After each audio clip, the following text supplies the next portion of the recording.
Hello friends, I welcome you all on my YouTube channel let's study.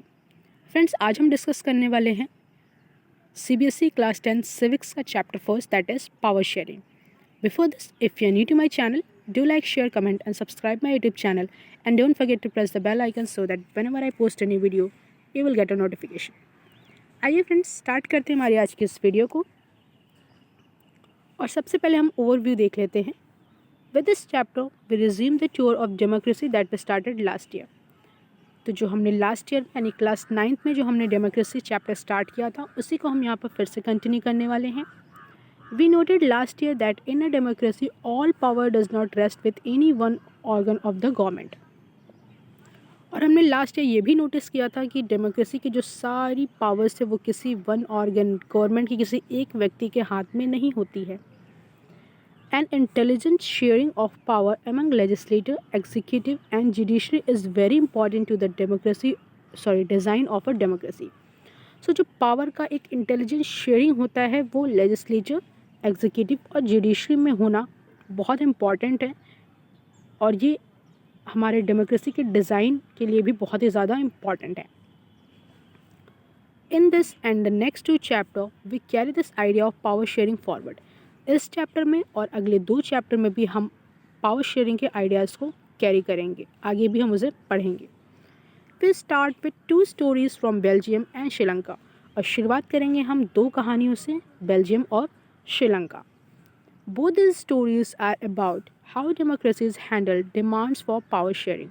और ये 2 कहानियाँ इस बारे में है कि कैसे डेमोक्रेसी पावर शेयरिंग के डिमांड को हैंडल करती है। These stories yield some general conclusion about the need for power sharing in democracy. और इन 2 कहानियाँ, ये जो 2 कहानियाँ हैं बेल्जियम और श्रीलंका के बारे में, ये कुछ जनरल कंक्लूजन ड्रॉ करती हैं कि डेमोक्रेसी में पावर शेयरिंग की नीड को, ज़रूरत को। This allows us to discuss various form of power sharing. और ये हमें अलाउ करती हैं कि हम आगे के 2 चैप्टर्स में हम पावर शेयरिंग के वेरियस फॉर्म को भी डिस्कस करेंगे, राइट। ओके, तो आइए हम स्टार्ट करते हैं बेल्जियम और श्रीलंका की स्टोरी से। ठीक, हमने स्टार्टिंग में पढ़ा ना ओवरव्यू में कि हम बेल्जियम और श्रीलंका की स्टोरी को डिस्कस करेंगे।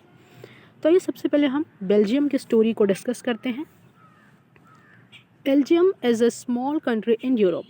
यूरोप में एक छोटा सा देश है बेल्जियम।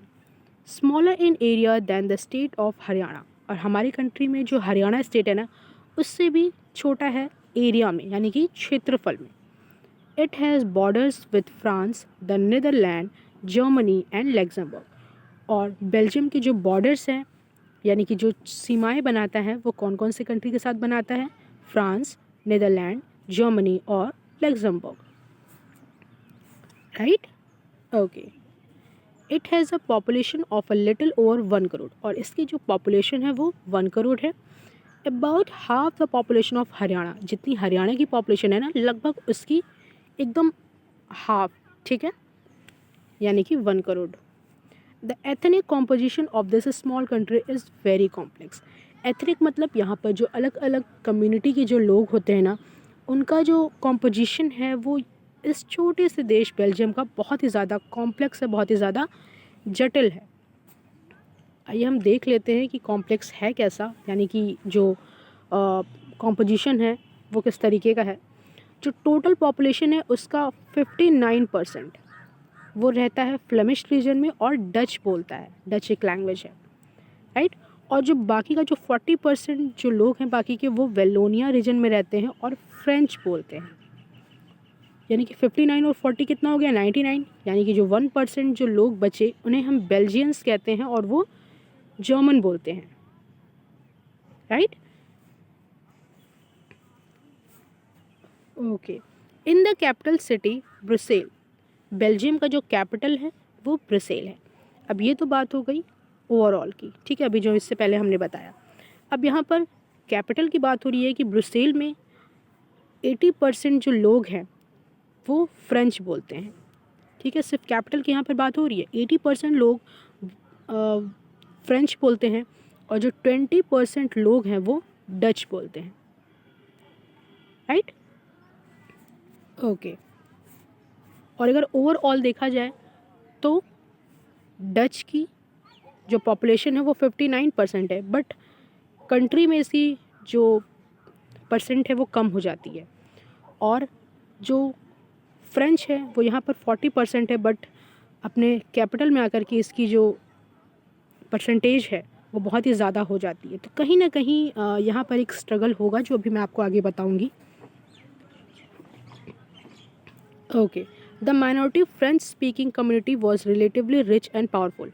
अब यहाँ पर आप देख सकते हैं कि जो ओवरऑल पॉपुलेशन था उसमें 40% जो कि डच से तो कम था, बट कैपिटल में डच से ज़्यादा है। तो यहाँ पर वही कह रहा है कि जो माइनॉरिटी जो फ्रेंच स्पीकिंग थे वो बहुत ही ज़्यादा रिच और पावरफुल थी कैपिटल ब्रुसेल में। This was resented by Dutch speaking community who got the benefit of economic development and education much later. और इसी की वजह से कहीं ना कहीं जो डच था उनका जो इकोनॉमिक डेवलपमेंट था, जो एजुकेशन का जो डेवलपमेंट था वो काफ़ी लेट हुआ। This lead to tension between Dutch speaking and French speaking communities during 1950s and 60s। और कहीं ना कहीं इन्हीं दोनों की वजह से डेवलपमेंट लेट हुआ, और कहीं ना कहीं इन्हीं की वजह से तनाव हो गया दोनों कम्युनिटीज़ के बीच में, यानी कि डच और फ्रेंच कम्युनिटीज़ के बीच में। 1950 और 1960 में टेंशन हो गया, एक तनाव हो गया इन दो कम्युनिटीज़ के बीच में, right. The tension between the two communities was more acute in Brussels. और बेल्जियम के कैपिटल में ये जो डिफरेंसेस थे, ये जो टेंशन्स थे वो काफ़ी ज़्यादा थे, क्योंकि वहाँ पर ही बहुत ज़्यादा परसेंटेज में डिफरेंस था, क्योंकि ओवरऑल तो फ्रेंच जो डच थे वो लीड कर रहे थे, बट जो कैपिटल था ब्रुसेल में वहाँ पर डच लीड कर रहे थे। तो कहीं ना कहीं कैपिटल ब्रुसेल में टेंशन्स जो तनाव था वो बढ़ गया था। Brussels presented a special problem. The Dutch-speaking people constituted a majority in the country but a minority in the capital। वही बात जो अभी हमने आपको बताई कि जो डच स्पीकिंग थे वो ओवरऑल तो उनका 59% था ओवरऑल, बट जब वो कैपिटल में आते हैं यानी कि ब्रुसेल में जब आते हैं तो उनका जो परसेंटेज है वो एकदम कम हो जाता है, माइनॉरिटी में चले जाते हैं, यानी कि सिर्फ 20% ही रह जाता है। तो कहीं ना कहीं यही एक स्पेशल प्रॉब्लम थी जो इन दो कंट्रीज़ के बीच में कॉन्फ्लिक्ट हुई। Okay, let us compare this to the situation in another country. अब आइए, अब हम इन सिचुएशन यानी कि बेल्जियम के इस सिचुएशन को हम दूसरे देश श्रीलंका से कंपेयर करते हैं। Sri Lanka is an island nation. Sri Lanka एक आइलैंड नेशन है, just a few kilometers off the southern coast of the Tamil Nadu. Tamil Nadu के साउदर्न कोस्ट के कुछ ही किलोमीटर दूर। It has about 2 crore people, about the same as in Haryana. तो जितनी पॉपुलेशन हरियाणा में है उतनी ही पॉपुलेशन श्रीलंका में है, बट हमने बेल्जियम में क्या पढ़ा, हरियाणा का जस्ट आधा, राइट। ओके, कंपैरिजन है इसलिए मैं आपको दोनों साथ साथ बताते चल रही हूँ ताकि आप कंपेयर कर सकें, right. Like other nation in south Asia region, Sri Lanka has a diverse population. तो साउथ एशिया के अदर रीजन जैसे हैं तो उनके मुकाबले श्रीलंका का जो पॉपुलेशन वो काफ़ी वो एक डाइवर्स है, यानी कि वहाँ पर अलग अलग कम्युनिटीज़ के लोग रहते हैं। The major social group are Sinhala speakers. तो अब यहाँ पर भी देखिए डिस्ट्रीब्यूशन बता रहा है कि श्रीलंका में जो ज़्यादा जो सोशल ग्रुप था वो सिन्हाला स्पीकर्स था, यानी कि सिन्हाला बोलता था। 74% लोग सिन्हाला बोलते थे। एंड द तमिल स्पीकर, जो बाकी के जो थे वो तमिल स्पीकर्स, 18% लोग तमिल स्पीकर्स थे, यानी कि तमिल बोलते थे। एमंग तमिल्स देयर आर 2 सब ग्रुप्स। और तमिल बोलने में भी, यानी कि तमिल बोलने वालों में भी 2 कैटेगरीज थे। तमिल नेटिव्स ऑफ द एक तमिल थे जो कि नेटिव थे, उन्हें श्रीलंकन तमिल कहा जाता था, जो कि 13% थे।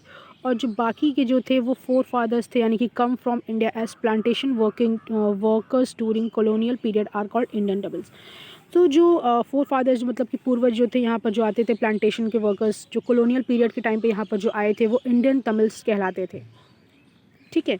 ओके, इसके पहले हम बेल्जियम के मैप को यहाँ पर डिस्कस कर लेते हैं। इस इमेज यहाँ पर मैप देख सकते हैं। यहाँ पर मैं आपको यहाँ पर बता सकती हूँ यहाँ पर कि जो कम्युनिटीज़ थे बेल्जियम के अलग अलग, वो देखिए यहाँ पर आप देख सकते हैं, ये मैप है, right.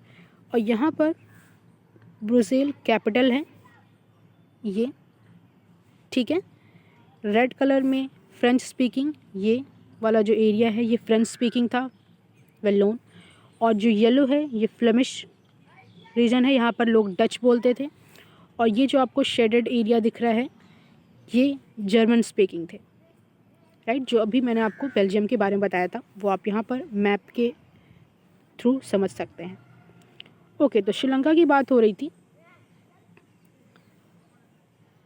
As you see from the map, Sri Lankan Tamils are concentrated in the north and east of the country. तो अभी आपको मैं मैप दिखाऊंगी, उसमें आप देखिएगा कि जो श्रीलंकन के जो तमिल हैं वो नॉर्थ और ईस्ट में हैं। Most of the Sinhala speaking people are Buddhist, और ज़्यादा से ज़्यादा जो सिन्हाला जो बोलते हैं वो सब ज़्यादा से ज़्यादा यानी कि मेजॉरिटी जो है वो बुद्धिस्ट है। While most of the Tamils are Hindus और मुस्लिम्स, और जहाँ और दूसरी तरफ जो तमिल्स हैं, ज़्यादातर जो तमिल्स हैं वो हिंदू हैं या फिर मुस्लिम हैं। There are about 7% Christian who are both Tamil and Sinhala, और लगभग 7% क्रिश्चियन है जो कि तमिल और सिन्हाला दोनों बोलते हैं, ठीक है। चलिए मैं आपको यहाँ पर इमेज में यहाँ पर दिखा देती हूँ। ये श्रीलंका का इमेज है, यहाँ पर आप देख सकते हैं ये जो येलो कलर का पूरा पार्ट है ये सिन्हाला है जो कि 74% है, राइट। और ये जो ऑरेंज वाला जो पार्ट है ये श्रीलंकन तमिल है।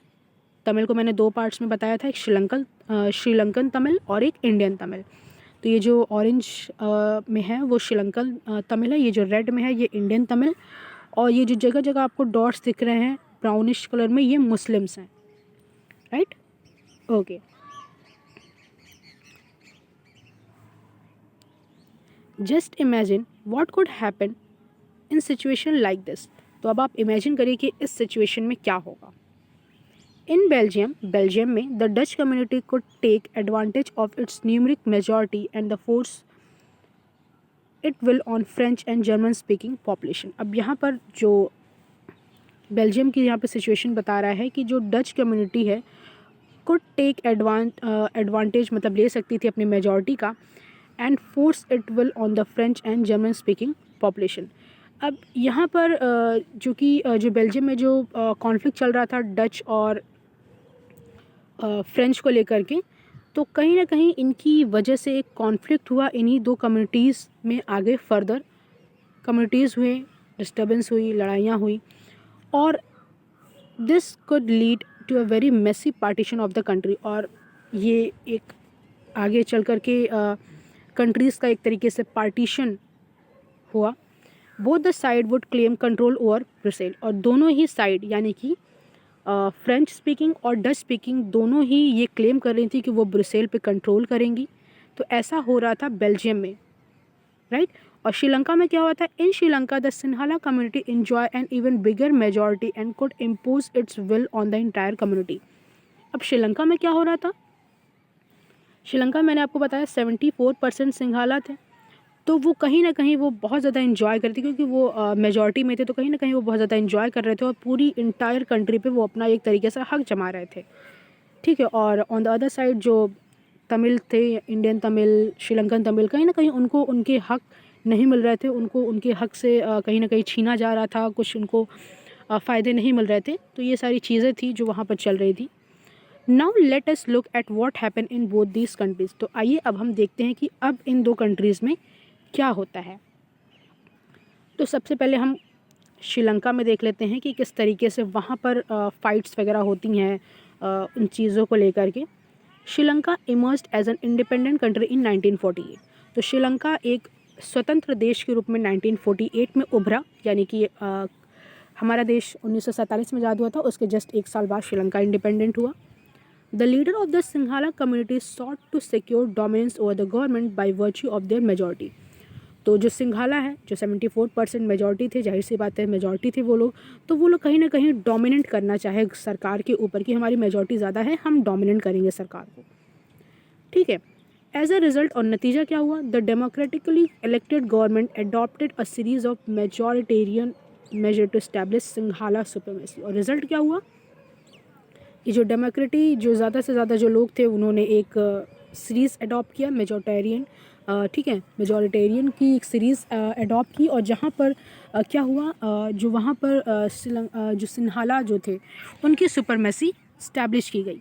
यानी कि जो तमिल्स लोग थे उनको कहीं ना कहीं नेगलेक्ट किया गया, कहीं ना कहीं उनको अलग रखा गया। और जो सिंघाला लोग थे वो अपनी सुपरमेसी दिखा रहे थे क्योंकि उनकी जो मेजॉरिटी थी भाई वो बहुत ज़्यादा थी, राइट।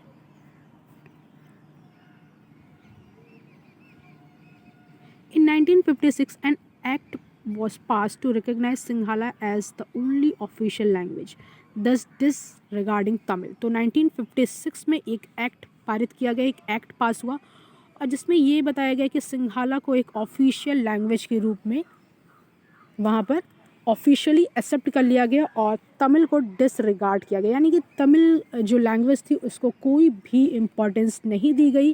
क्यों? क्योंकि सिंघाला मेजॉरिटी में थी और वो एक तरीके से गवर्नमेंट को डोमिनेट कर रही थी। Okay, the governments followed preferential policies that favoured Sinhalese applicants for university position and government jobs. तो कहीं ना कहीं अब जो मेजॉरिटी थी तो जो गवर्नमेंट थी वो फेवर कर रही थी सिंघालास को कि वो यूनिवर्सिटी में उनको एक अच्छा पोजीशन मिले गवर्नमेंट जॉब्स वगैरह के लिए।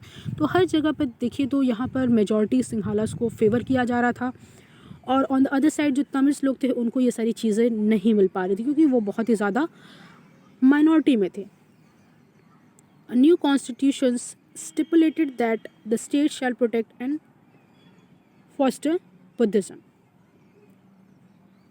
ओके, अब यहाँ पर जब उनकी सारी चीज़ों को नेगलेक्ट किया जाता था तमिल की और एक के बाद एक करके गवर्नमेंट अपने नियम निकाल रही थी, तो कहीं ना कहीं जो तमिल वाले जो लोग थे जो तमिल बोलते थे वो कहीं ना कहीं वो सब डिस्टर्ब हो रहे थे और उनके अंदर फीलिंग ऑफ एलियनेशन यानी कि उनके अंदर एक भावना आई थी कि उनको कहीं ना कहीं अलग किया जा रहा है लोगों से। They felt that none of the major political parties led by the Buddhist Sinhala leader was sensitive to their language and culture। तो अब वो कहीं ना कहीं ये सोच रहे थे कि कोई भी पॉलिटिकल पार्टीज़ जो कि सिंघाला लीड कर रहे थे तो वो लोग उनकी लैंग्वेज और कल्चर यानी कि तमिल की लैंग्वेज और कल्चर को उतनी इम्पोर्टेंस नहीं दे रहे हैं। They felt that the constitution and government policies denied them equal political rights, discriminated against them in getting job and other opportunities and ignored their interest। और उनको ऐसा लग रहा था कि जितनी भी गवर्नमेंट की पॉलिसीज़ हैं वो तमिल को बराबर का दर्जा नहीं दे रही हैं, पॉलिटिकल राइट नहीं दे रही हैं, उनको डिस्क्रिमिनेट कर रही हैं, भेदभाव कर रही हैं कि उनको जॉब न दिया जाए और भी बहुत सारे अवसरों के मामले में अपॉर्चुनिटीज़ के मामले में उनका भेदभाव किया जा रहा है। यानी कि सिन्हालास को ज़्यादा दिया जा रहा है और डिस्क्रिमिनेट किया जा रहा है इनको जॉब्स और अपॉर्चुनिटीज़ देने के लिए। कहीं ना कहीं इनको जो मौके मिल रहे हैं वो कम मिल रहे हैं सिंघालास के मुकाबले। एज ए रिज़ल्ट और नतीजा क्या हुआ, the relation between Sinhala and Tamils communities strained over time. और नतीजा क्या हुआ कि सिन्हाला और जो तमिल का जो रिलेशन था वो काफ़ी ज़्यादा बिगड़ गया था। The Sri Lankan Tamil launch parties and struggle for the recognition of Tamil as a official language for regional autonomy and equality of opportunity in securing education and job. तो अब जो श्रीलंकन तमिल जो थे वो एक पार्टी लॉन्च की और स्ट्रगल किए अपने तमिल को ऑफिशियल लैंग्वेज की पहचान दिलाने में। और ये भी उन्होंने डिसाइड किया कि हम अपने हक के लिए जो हमें एजुकेशन और जॉब्स वगैरह में हमें बराबरी का हक मिले उसके लिए भी हम फाइट करेंगे।